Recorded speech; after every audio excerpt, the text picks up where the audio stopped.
Next one is degree of freedom. ये एक बहुत ही इम्पॉर्टेंट टॉपिक है जो कि हम सभी लोगों को काम में आती है। Number of independent way in which molecules और the atom can be exhibit motion और having energy is called its degree of freedom. बहुत इंपॉर्टेंट लाइन है, इस लाइन को जरा ध्यान से समझिए कि number of ways in which molecules और atom can exhibit motion, particle किस किस तरह से मोशन एग्जिबिट करती है, उस नंबर ऑफ वेज को हम लोग क्या बोलते हैं, डिग्री ऑफ फ्रीडम। जैसे हम लोग यहाँ पर बात करते हैं कि एक हम लोगों ने इस तरह से एक फ्रेम देखा, तो इस फ्रेम पर हम लोग बात करना चाह रहे हैं कि पार्टिकल के पास कितने तरह से पॉसिबल वेज बन सकते हैं। सबसे पहला है उधर की तरफ, दूसरा है इधर की तरफ, तीसरा है नीचे की तरफ, एक इस साइड रोटेशन, एक इस साइड रोटेशन और एक ये वर्टिकल रोटेशन। इस तरह से 6 रोटेशन तो इनने, 6 टाइप के मोशन तो इनने यहीं पर बता दिया। 6 टाइप के मोशन यहीं पर है, 1 2 3, एक ऐसा रोटेशन, एक ऐसा रोटेशन और एक वर्टिकल रोटेशन। ये 6 तरह के मोशन में हम लोग बात करते हैं, मतलब इसके पास में डिग्री ऑफ फ्रीडम 6 तरह के हैं। यदि इस सिचुएशन में बात की जाए तो इस सिचुएशन में degree of freedom total 6 types की है। हाँ, number of independent coordinates required to specify dynamical state of system is called degree of freedom। ठीक है, for example a block has 1 degree of freedom because it confines to move in straight line and only having 1 translational degree of freedom। एक block के पास में केवल 1 degree of freedom होगा यदि वो केवल एक ही डायरेक्शन में चल रहा हो तो। देखिए ये जो ब्लॉक है ये केवल इसी डायरेक्शन में चल रहा है,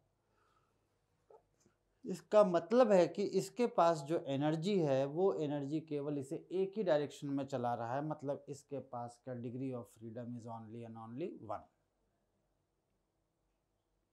The projectile has 2 degree of freedom because it is confined to move in a plane and so it has having 2 translational degree of freedom, एक vertical axis एक horizontal axis।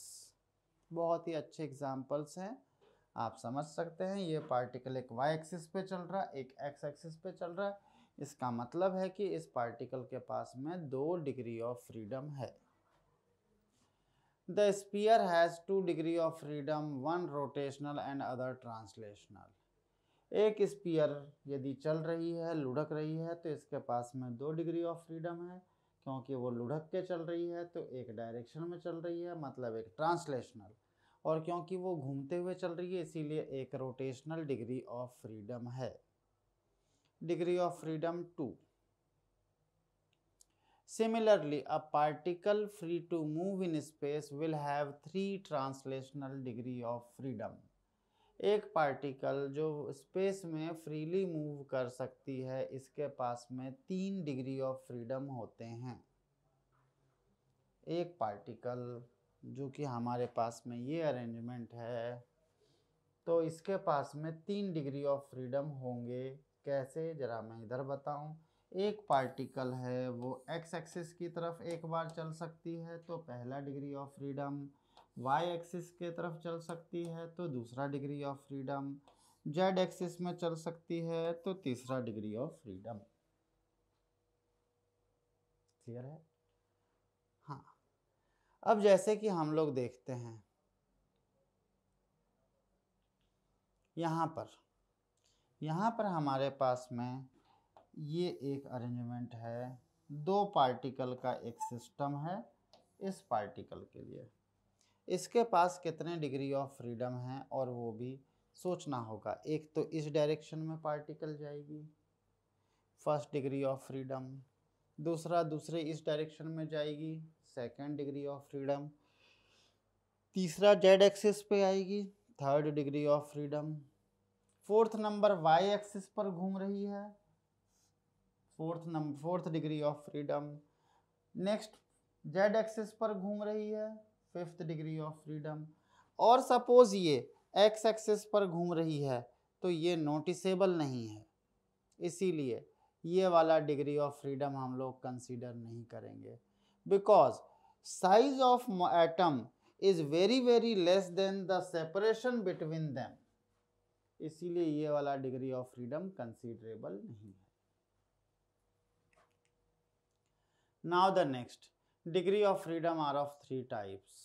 Number 1 translational degree of freedom, जिसमें particle translational motion करता है, एक ही direction में चलता है। This is called translational degree of freedom. Maximum 3 degree of freedom are there corresponding to translational motion. Translational motion में चलने के लिए मैक्सिमम 3 डिग्री ऑफ फ्रीडम होते हैं, एक एक्स एक्सिस की तरफ, दूसरा वाई एक्सिस की तरफ और तीसरा जेड एक्सिस की तरफ।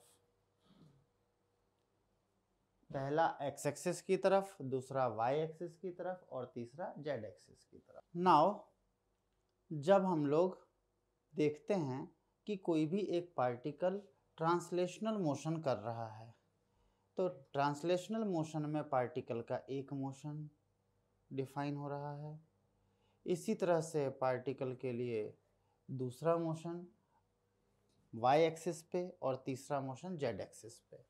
ना rotational degree of freedom, rotational degree of freedom में हम बोलते हैं पार्टिकल के रोटेशन के बारे में, और रोटेशन के बारे में जब हम लोग बात करते हैं तो हम लोगों का कहना होता है कि ये किसी भी मॉलिक्यूल के स्ट्रक्चर पर डिपेंड करता है।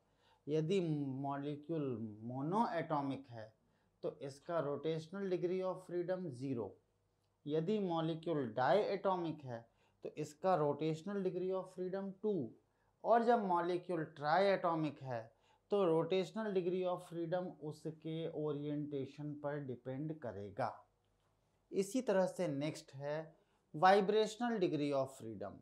जब एक मॉलिक्यूल को देखते हैं, यदि वो मोनो एटॉमिक है तो उसके लिए vibrational degree of freedom define ही नहीं होंगे, लेकिन यदि वो डाई एटॉमिक या ट्राई एटॉमिक है तो वो मॉलिक्यूल किस तरह से वाइब्रेट कर रहा है वो उसकी एनर्जी को बताएगा, और ऐसे डिग्री ऑफ फ्रीडम को हम लोग वाइब्रेशनल डिग्री ऑफ फ्रीडम कहते हैं। It is exhibited at very high temperature. कौन सा? वाइब्रेशनल डिग्री ऑफ फ्रीडम, क्योंकि इसमें एटम्स को दूसरे एटम के करस्पॉन्डिंग वाइब्रेट करना होगा। मैं फिर से रिपीट कर रहा हूँ, दो मॉलिक्यूल्स, दो एटम मिलकर के एक मॉलिक्यूल बना रहे हैं, तो एक मॉलिक्यूल के रेस्पेक्ट में दूसरे मॉलिक्यूल का वाइब्रेशन जो है वो वाइब्रेशनल डिग्री ऑफ फ्रीडम को बताएगा।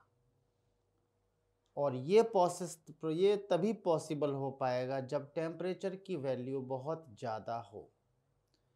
जैसे ये देखिए, इस मॉलिक्यूल के रेस्पेक्ट में इन दोनों का vibration vibrational degree of freedom को बता रहा है।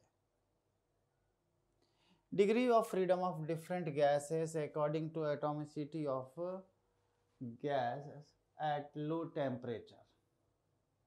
जैसे कि हमने बोला मोनो एटॉमिक गैस के लिए, मोनो एटॉमिक गैस के लिए ट्रांसलेशनल डिग्री ऑफ फ्रीडम, जैसा कि मैंने बोला था, एक एक्स एक्सिस पर है, एक वाई एक्सिस पर है और एक जेड एक्सिस पर है। 3 डायरेक्शन में इनके ट्रांसलेशनल डिग्री ऑफ फ्रीडम होते हैं। जबकि rotational degree of freedom mono atomic gas है तो इसका घूमना हमें कहीं पर भी नोटिस नहीं होगा, इसीलिए rotational degree of freedom considerable नहीं रहेगा। तो टोटल डिग्री ऑफ फ्रीडम इसके हो गए 3। नेक्स्ट, जब हम लोग डाई एटॉमिक गैस की बात करते हैं, डाई एटॉमिक गैस मतलब ये कुछ इस तरह से दो एटम से मिलकर के बना है डाई एटॉमिक, तो इसका डिग्री ऑफ फ्रीडम, पहला वाइब्रेशन ऐसा, नंबर 1, नंबर 2 एंड नंबर 3। मैं फिर से रिपीट कर रहा हूँ, number 1, number 2, number 3।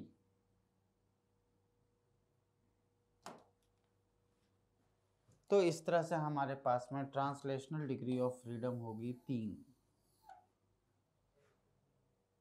Number 2, rotational degree of freedom. यदि मैं बात करूं तो ये है हमारे पास का एक डायएटॉमिक, तो ये देखते हैं इस एक्सिस के अबाउट ऐसे घुमा करेगी। इसी तरह से ये है हमारे पास का डायएटॉमिक, एक इधर और एक इधर, तो इस तरह से घुमा करेगी। लेकिन ये है हमारे पास का तीसरे एक्सिस पर, दिस इज नॉट कंसिडरेबल। तो इस तरह से हमारे पास में रोटेशनल डिग्री ऑफ फ्रीडम एक इस एक्सिस के अबाउट, एक इस एक्सिस के अबाउट, इन दोनों एक्सिस के अबाउट, मतलब 2। टोटल डिग्री ऑफ फ्रीडम हो जाएगी 5।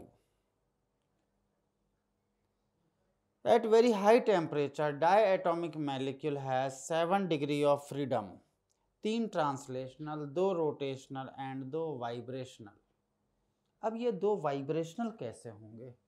तो एक तो एग्जाम्पल हमारे पास में है कुछ इस तरह का, एक एग्जाम्पल है हमारे पास में कुछ इस तरह का, ये हमारे पास कुछ इस तरह से वाइब्रेट होगी, like this। नंबर 2, एक वाइब्रेशन ऐसी, दूसरी वाइब्रेशन कुछ ऐसी। ये 2 तरह के हमारे पास में वाइब्रेशंस पॉसिबल हो पाते हैं।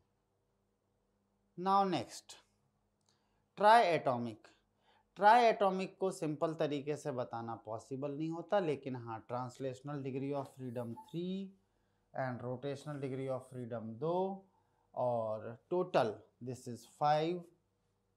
और जब भी हम लोग नॉन लीनियर के लिए बात करें तो हमारे पास में ट्रांसलेशनल 3 और रोटेशनल 3 होते हैं।